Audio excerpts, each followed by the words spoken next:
Let us analyze now our Stirling cycle using the first law of thermodynamics. Our objective is to get formulation for the thermal efficiency. So let's try first to calculate the work, the compression work between 1 and 2, okay? So what do we have? So this is between state 1 and state 2. It's isothermal compression. We are dealing with a piston cylinder assembly, and it's an ideal gas. So we can write that the work between 1 and 2 is equal to the integral between 1 and 2 of P dV, right? But we know that this is an ideal gas, so our PV is equal to RT.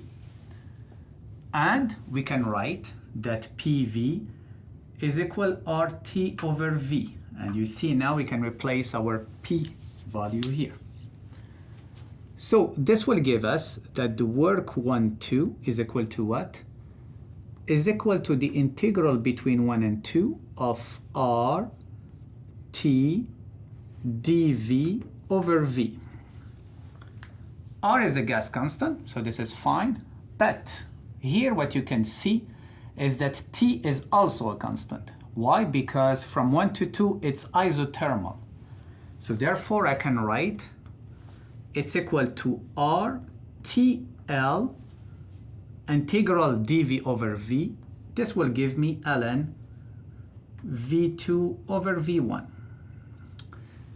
You can see also that this term is negative, okay, because V2 is smaller than V1. Okay, this ratio is negative, so therefore your ln function will be negative.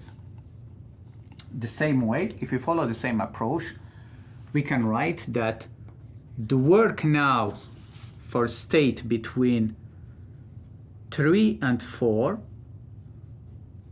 the work 3, 4 is equal to what? Is equal to the integral between 3 and 4 of RT dV over V. And this will be equal to what? The gas constant. But now the temperature between 3 and 4 is constant at TH. ln V4 over V3.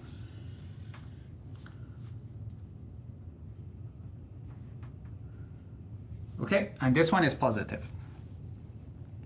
So this is okay. Now actually what we have to do is to calculate our thermal efficiency. So the thermal efficiency is equal to what? As usual, is equal to the work net over Qn, okay? Which is for us here.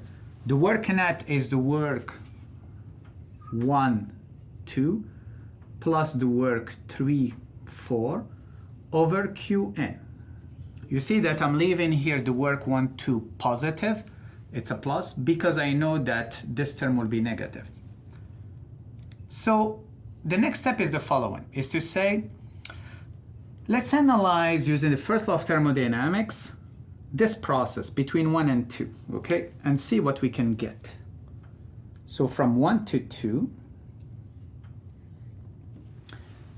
it's a closed system, so we have delta E is equal to Q12 minus W12. This term delta E includes the variation in kinetic energy, variation in potential energy that we neglect for piston cylinder assembly, and the variation in internal energy. It's an ideal gas, so the variation in internal energy will be CV delta T. But hold on, the temperature remains the same between 1 and 2. It's isothermal, so our delta T is equal to 0. So therefore this term is equal to 0, and this leads to Q12 is equal to the work 1, 2. The same way, between state 3 and state 4, what do we get? We get delta E is equal to Q34, our Qn, minus the work 3, 4. And this will give us that Q 34 Qn is equal to the work 34. Okay? So now, interestingly enough, I can then replace this Qn here, which is Q34, by the work directly. So I will get work 1,2 plus work 3,4 over work 3,4 again. Okay, so basically this guy is equal to work 3,4, and this guy is equal, sorry, Q34 and work 3,4. So meaning that now my thermal efficiency, I can write it as 1 plus work 1,2 over work 3,4. Okay, so work 3,4, I will simplify work 3,4 with work 3,4, giving me 1 plus work 1,2 over work 3,4. And this is equal to what? It's equal to 1 minus, plus. The work 1,2, we just calculated it. It's R TL ln of V2 over V1. And the work 3,4 is equal R TH ln V4 over V3. Interestingly enough is that we can write that ln of V2 over V1 is equal to what? V2 is equal to V3, okay? And V1 is equal to V4. So you see it's equal to the inverse of this one. So it's equal to minus ln of V4 over V3. So meaning that this term is equal minus this one, okay? ln V2 over V1 is equal minus ln V4 over V3. So we can cancel them and then bring the minus here. And this will give us an astonishing result. It will give us that it's equal to 1 minus, R will disappear with R. This one will disappear with minus this one. This is why I put it a minus. Minus TL over TH. And well, this should remind you something. This should remind you Carnot efficiency.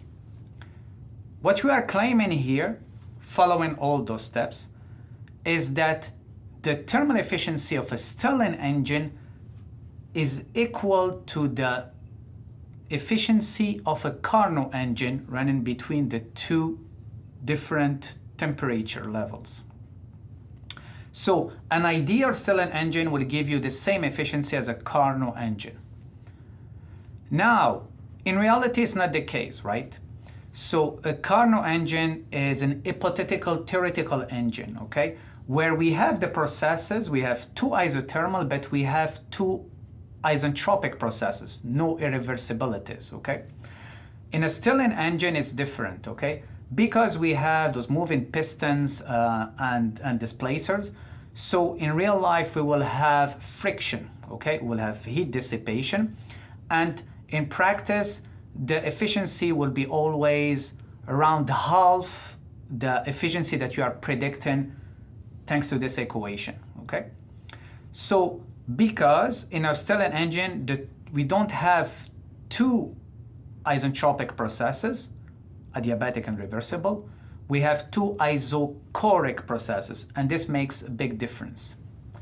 Now actually, this Stirling engine is amazingly efficient, okay? But the question is now, why aren't we using it?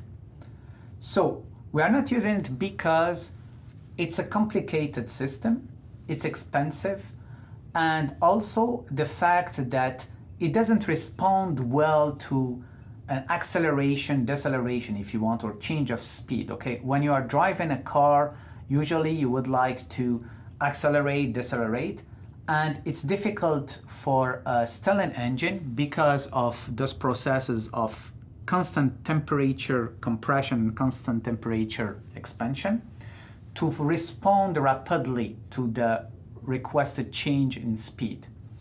So this is why we prefer to have a Stirling engine or to use Stirling engine in systems where they usually go at a constant speed. Think about a submarine, for example. Think about a boat.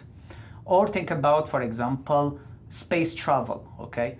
So therefore, the efficiency of this Stirling engine becomes extremely important, okay? Why? Because it will allow you, for example, to save fuel and therefore to use less QN.